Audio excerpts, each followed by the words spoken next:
Hi, everybody. Welcome to today's Student-Led Journal Club. My name is Anne-Marie Parker. I'm a research associate for the Joplin campus of KCU. Today, I'm going to be introducing student Dr. Alec Curtis.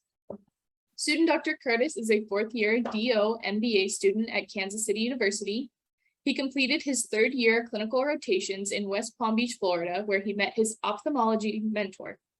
He is originally from Peachtree City, Georgia, and a graduate of Kennesaw State University.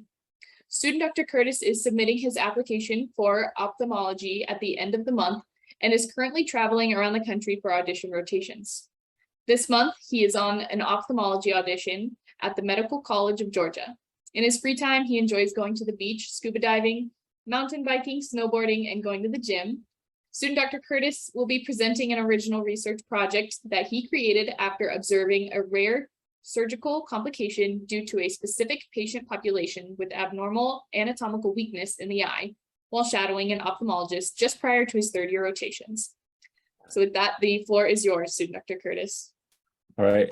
Thank you, everyone, for coming. Thank you to my family for coming as well. I don't think they've ever seen me present before. So as I was saying before, the first slide was supposed to say the title, the new title of what is pseudoexfoliation syndrome? What is this and how does it change cataract surgery management? So this was supposed to be slide 2, showing the research I've done within the field about PXF and how cataract surgery management may differ depending on their certain situations. So go ahead and click next slide. So what is pseudoexfoliation syndrome, which I'll start referring to as PXF because pseudoexfoliation syndrome is a mouthful. So it is an age-related systemic syndrome, mainly targeting the eyes through gradual deposition of fibrillary white flaky material from the lens, mainly in the lens capsules, ciliary body, zonules, and many other parts of the eyes. Really, it goes throughout the entire body, and it presents visually. You'll see on slit lamp exam, and I'll show some images of that shortly. But not only is it this dandruff-like material, they'll call it dandruff of the body, very different from the hair, it'll clog some drainage pathways of the eye. So it is systemic, but again, mainly targeting the eyes, which we'll focus on just that part. So it's associated with a genetic mutation, LOXL1, and that's involved in collagen cross-linking and elastin in the extracellular matrix.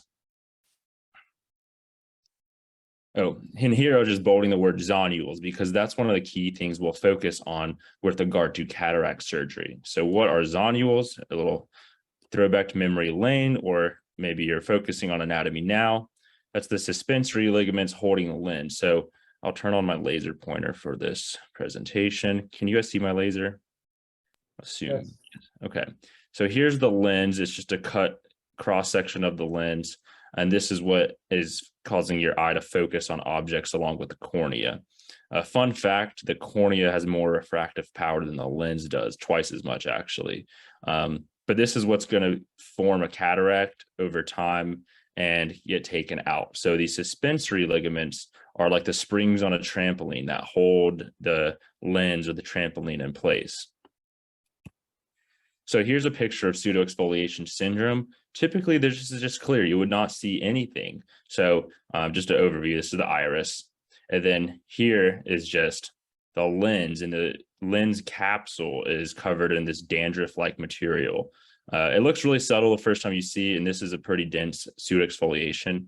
So that's that. And then you can see here the anterior chamber is shallow. Typically, this iris would be kind of more of a flat line, but because it's curved, that's one of the ways you can tell it's a shallow anterior chamber, which can lead to glaucoma because this area here is where a lot of the aqueous fluid will leak through the canal schlemm. But with that iris going forward, it blocks that up. So that's one of the big problems of PXF. Here's a close-up on those zonules, those trampoline springs, just covered in this material, the fibrillary white flakes.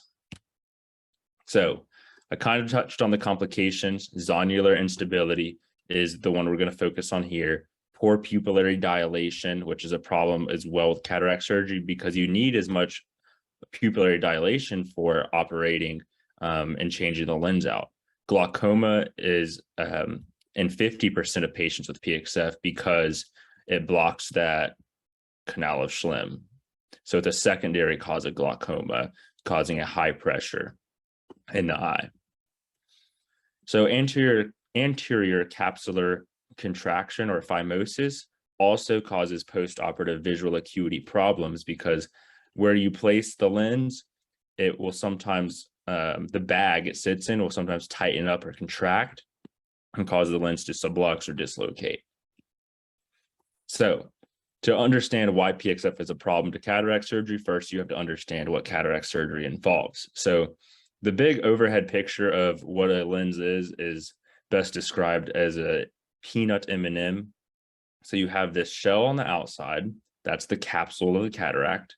So just like that, they're tearing off the capsule, which exposes the chocolate, which is the cortex. And then there's the nucleus, which is the center of the cataract. And the cataract, there's different types, but the main one is the nuclear sclerotic, which is hardening of this part of the cataract.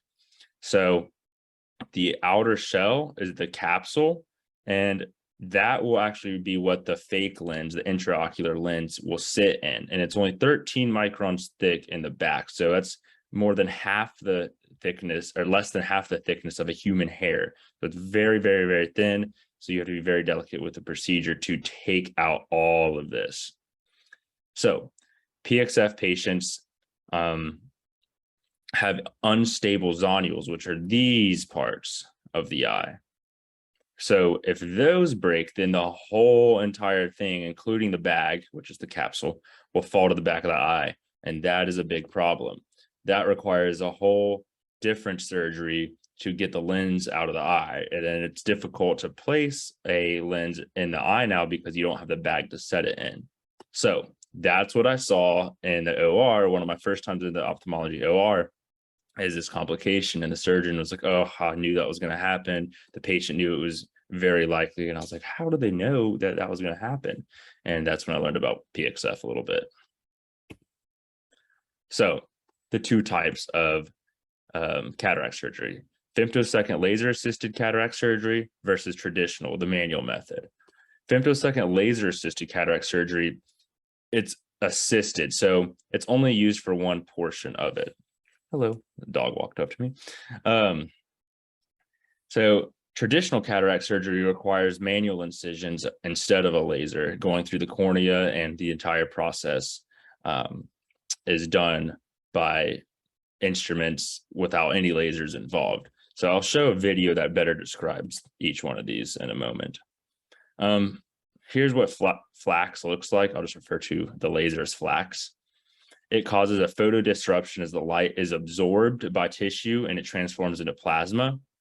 As you can see here, there's a little bubbles. This plasma quickly expands and creates microcavitations and acoustic shock waves that result in breakdown of the tissue. But what's interesting is it only does it at the focal point of the laser, which is fortunate because then it doesn't damage anything it passes through. It doesn't damage the cornea in any way.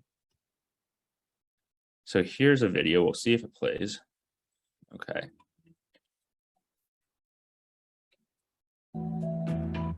I'll just take off the sound. I'll just talk through it. So this is the laser right here. So it suctions onto the eye. Sometimes they'll leave a red ring and call it a laser hickey.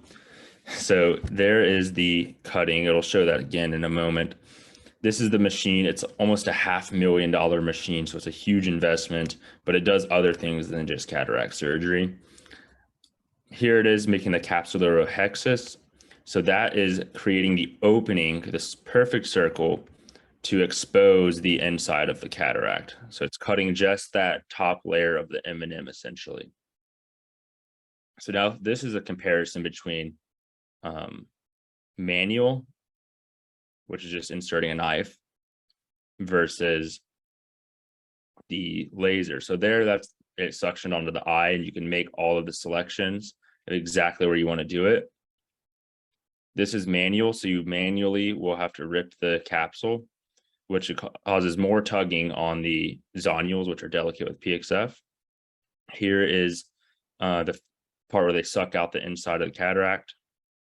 That's where they just put the fake lens.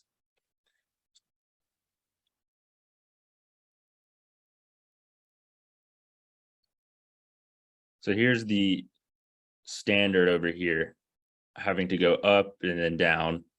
And then the laser on the side, it makes these incisions as well. So you can easily do that with an instrument without having to, again, cause more force on the eye. It just makes it easier for the surgeon, essentially.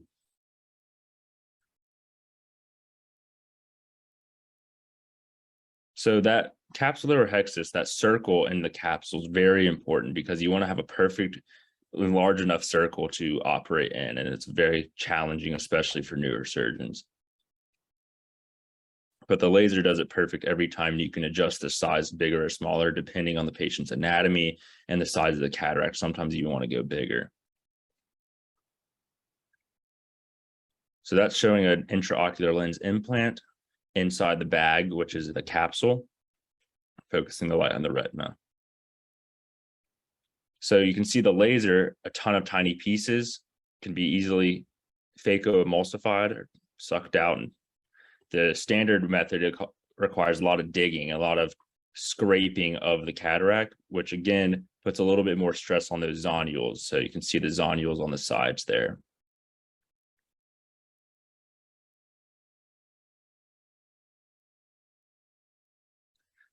So there's been plenty of research on it. Overall, a lot of the research shows that it's better in some ways, but with the cost and cost of the laser, still both methods are very good. And I'm going to go into details. That's for at least the general public goes. But I wanted to study the PXF patient population specifically because they're more prone to some of these complications. So PXF patients, I kind of just already brought this up a little prematurely. They're exposed to unique risk factors. So laser versus traditional. What is better for their vision? So results of this may help guide ophthalmologists and PXF patients together in choosing the best method to perform cataract surgery. So this is a retrospective review cohort study. I personally reviewed over 1,600 cataract cases over a year period by 2 surgeons. 25 of the patients were found because PXF is fairly rare, and 1 eye was chosen randomly. Only 1 eye because even if it was in both, there could be certain patient predisposing factors. So 1 eye is best statistically. So Snellen visual acuity was converted to ETDRS letters using a validated equation. Snellen visual acuity letters are the typical ones you see in a doctor's office. ETDRS, I'll show you in just a moment. So statistical analysis was done thanks to a resident who's very good, who did a research here and is very good at using our statistical software. He helped me plug it all in, but I helped analyze the data as far as the t-test, ANOVA, and categorical data, and chi-squared test, and multivariate regression analysis is performed, which just simply confirms t-test results. So ETDRS letters are a standardized form of vision screening. So we converted the Snellen acuity that was actually used to the standardized method using a fairly simple formula. So patient demographics, as you can see, most of the patients are white and female. The disease is present in almost 60%, 61% of Scandinavian. So it's predominantly a white person's disease. So we also looked for medical history and comorbidities such as glaucoma, which of course is present in a decent amount, angioid streaks, Fuchs endothelodystrophy, all things that potentially could affect vision were taken note of. However, as you saw, the number of patients was not extraordinarily high, so it wasn't powered enough to track every single surgical complication, unfortunately. But we noticed no one had super bad vision. So we don't think that these skewed the results in any way, but of course, it is a limitation of the study. Here's the results of the study. Baseline, the ETDRS letters were almost the same. So top line is the laser. This one is the conventional. So the p-value is greater than 0.05. So they're not significant, which is excellent because that's baseline. Day 1, extraordinarily significant results, twice as better in the laser group. So Why that is, I'll go into a discussion, but notice it's twice as good. And then by day 7, it's great still in the laser group, but also good in the conventional group. And then by day 30, a month later, post-op, no significant difference, which is excellent for the surgeon to offer both of these options. And at the end of the, I would say at the end of the 30 days, they will both have the same excellent vision. So now is just here is just a graph representing these, and you can see the large difference between the two. So baseline, no difference. Day 1, twice as good. Day 7, pretty big difference, but they even out towards the end. Then here's the box plots with R.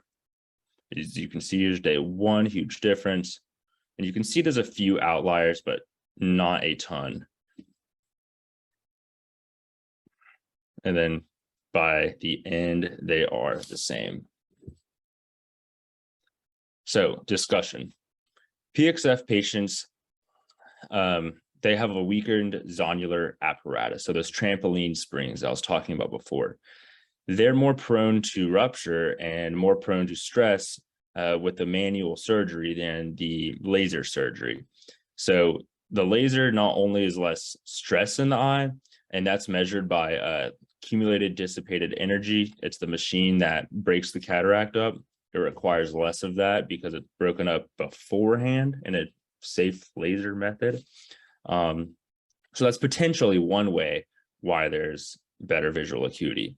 And then there's also less inflammation in the eye.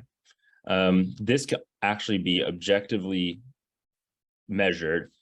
And one way is to visualize it, which I guess is a little bit subjective, but you can compare patients this way. And you just look in one high-powered field, like 1 millimeter by 1 millimeter, and count the cells that you see floating in the back of the eye.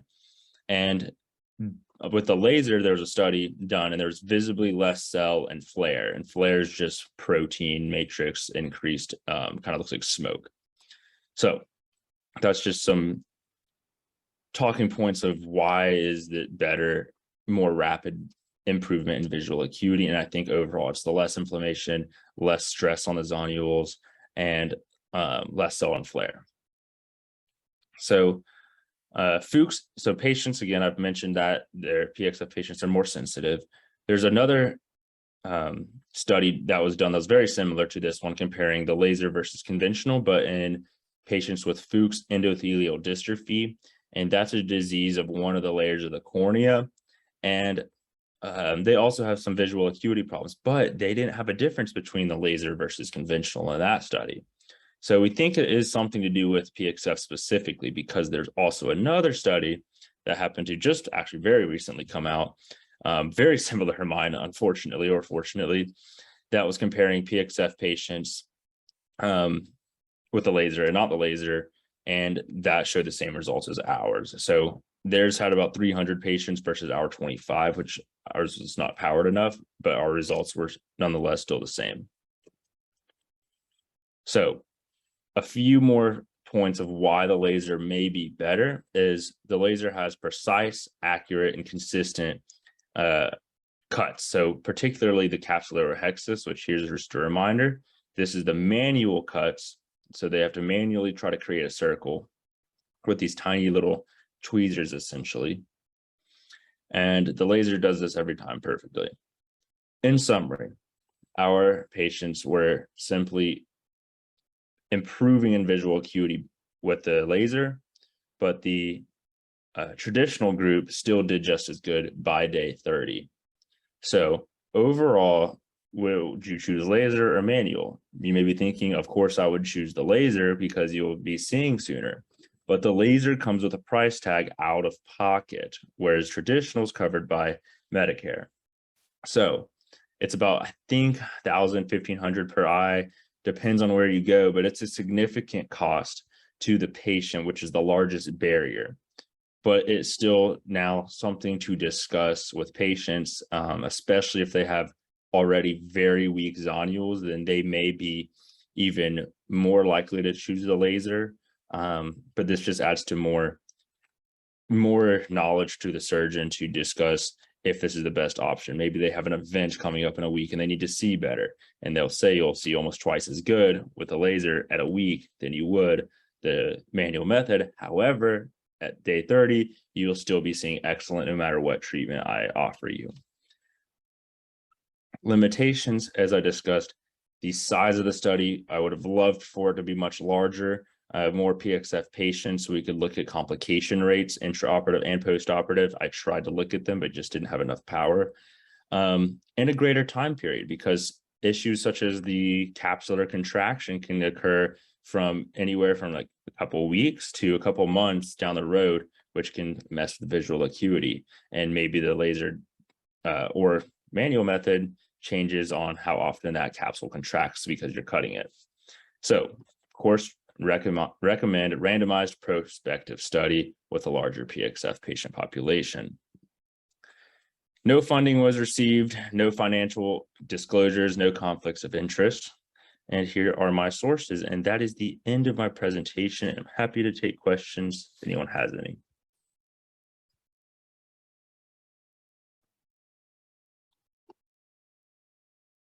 Alex, this is Dr. Johnston. I just got a couple questions I'd like to ask, and this is really out of my league because I don't know much about this, but my questions are relevant to some of your comments pertinent to genetic mutation. Mm-hmm. Implication being, you had also mentioned that the white person, the Caucasian, is more likely to get this. Now, and the reason my question to you is, from those 1,600 folks that you looked at, and I think you narrowed it down to 25 Asians were involved, were there other ethnicities? How do you know it's genetic and white? And can you make that correlation between the genetic mutation and a person's vulnerability being a white ethnicity?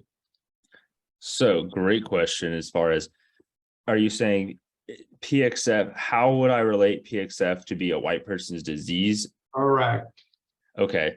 So I've read the literature was telling me that it's most predominant in whites. And then the number given was, I think, 61% of Scandinavian whites had the disease.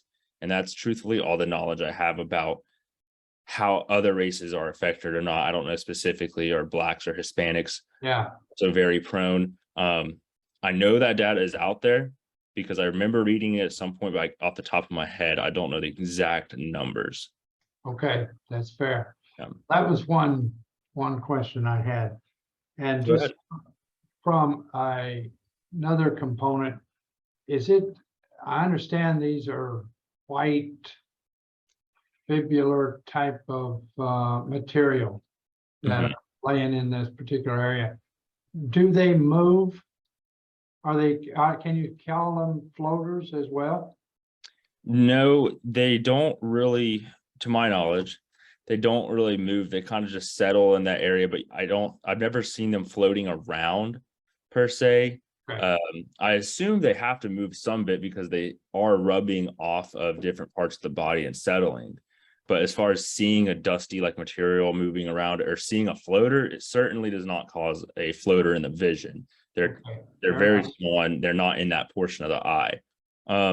But they are all over the body. They found them even in hearts from biopsies. Yeah, that was my next question in terms of I am familiar with other organs can have it. Yeah. And I think even like you said, hearts, lungs, kidneys can also have this. So the other thing is, how does this differ other than predominantly just the cornea associated with the Fuchs disorder versus this particular type of disorder? Is this the same process, or is it just the location? Or how does Fuchs affect vision? dystrophy differ from what we're talking about? Just the location where it's at the cornea? Yes, totally. It's really just totally a different disease. Fuchs is a disease of the posterior surface of the cornea, Yeah. causing sometimes swelling to go into the eye because it breaks the water barrier. And that's Okay. how you have decreased vision, is swelling of the cornea. The cornea, I know you know this, but I don't know if everyone else does. So let me just show the anatomy picture real quick. So what I'm talking about, Fuchs, is swelling of the cornea over time because the endothelial cell layer is disrupted. So the problem is here. Okay. PXF, pseudoexfoliation syndrome, is more of a problem in this area of the eye, causing weakened zonules, and a lot of the dandruff-like material, the elastin, is in the zonules that is damaged, and it rubs up against the back of the iris. And then, I guess, to answer your first question, it kind of does float around and covers the sides of the capsule here. So as far as messing up the vision, it doesn't always mess up the vision in terms of the lens and the cornea, but it can mess up vision after surgery due to movement of the lens placement or increased inflammation, decreased drainage of aqueous fluid. So the problems are more external to the central field of vision, Okay. in contrast to Fuchs. If one were to have the laser therapy, is the likelihood of glaucoma less? Because I did think that this was associated with some open angle glaucoma complication. Is that right or wrong? So it's actually more of a closed angle because Okay. it closes this up. To my knowledge, it's more of a closed angle because the canal schlemm and the trabecular meshwork have a little bit of the deposited debris in here, especially with inflammation that can occur. But I don't know if it's associated with open angle glaucoma. Okay, I thought well, it could be. All right. It could I be. really enjoyed your presentation. I Thank thought you. you have excellent command of your slides, and your narrative was clear and understand it. Thank you very much. Thank you very much. Thank you. Yeah, I agree. And I just want to say really quick, if you can't unmute and ask a question, throw it in the chat. I know we have one there, but we'll get to it after our people that have questions on the screen. So Dr. Talley. Yeah, this was excellent. Thank you very much. It was very well done. I want to suggest with your data that, and I'm not sure you heard Dr. Johnston when he said ethnicity, not race. There are no races in our species. So, I mean, you have to find another reason or another gene for the cause, not a race gene. And I don't know what that would be. I'm Scandinavian, so I'm sitting there thinking, okay, what did my ancestors eat? You know, what's wrong? But looking for some sort of a gene, that could be a really cool study. So you might want to change your summary data and put what Dr. Johnston was talking about was, instead of race separately, small letter race / small letter ethnicity, and then list them and make sure that your data is self-designated. So the person describes themselves that way. That way you get the cultural similarities. If it's diet, I don't know, because I certainly don't know anything about the eyeballs, but you know, that there might be genetically something related to some other transmission. I don't know. I know nothing, so I'm just suggesting it, but you would want to do that summary data differently. You're going to get in a lot of trouble with. Okay, thank you. And that's one of the reasons I did this whole presentation, is to get feedback like this, because I am going to present a poster presentation as well at a conference. So thank you. This is excellent. I mean, it's really nicely done. And your images, I hope you can put them on a poster. I don't know if you'll have enough room, but it's very clear. I mean, I was just sitting there like I was being told a story, and that is accomplishing, you know, a lot. That's a great presentation. Thank you. Because I knew it was going to be a little challenging, because I knew people don't know about this at all. I mean, I certainly didn't before my ophthalmology rotation. So I tried to make it understandable for everybody. So even my Yeah, sister you did. who's in finance, I wonder, I don't know if she thought of it. Oh, I appreciated you breaking it down in simple terms, Alec. yeah. Okay. Any other questions? If not, I'm gonna read the questions in the chat. So the first one is, can breaking the zonules during the procedure cause blindness? Yes, they can. The lens falling back to the eye is not good. And I suppose if you don't get it out, it'll cause an inflammatory reaction because the back of the eye is kind of immunoprivileged. And the inflammatory reaction, I believe, can cause blindness. I'm not an expert on that because I haven't seen the results of that, fortunately. But another issue is there's a chance you could have to leave the person aphakic, which means no lens placement into the eye. So I've been on pediatric ophthalmology rotation this week. And so I've seen a couple aphakic patients where they have traumatic cataract, like trauma to the lens can cause it to basically just turn into a rock. And at that point, they'll have to put a special contact on the eye, and then they can see decently well. But that is blindness as a complication, yes. And then a follow-up question was, how is additional fluid buildup prevented? What do you mean as additional fluid buildup, as in like glaucoma? That's what I'm going to assume. I think so, because it popped up when you were already chatting about, I think, that topic. So I'm going to assume. Okay, excellent. So how to decrease fluid with glaucoma, that is a huge topic for ophthalmology. There's multiple drops. First line is a couple of drops to just decrease the aqueous humor production. So, prostaglandin agonist and your beta blockers and alpha-2 agonist, that'll just decrease the overall production. But then your problem is drainage is in this disease. So you want to give them things that'll open up that trabecular meshwork. So there's a couple of procedures you can do, and you can actually clean that out. You can also place some little stents. You can place tunnels that drain it to almost the external surface of the eye. So that's a whole field and subspecialty within ophthalmology. But to shortly answer your question, eye drops typically. Awesome. Any other questions, comments from anyone? All right. If not, thank you so much, student Dr. Curtis. Again, just to reiterate, that was a great presentation. Everything was nicely done. It was good to see after our practice run through with Dr. Staudinger and I.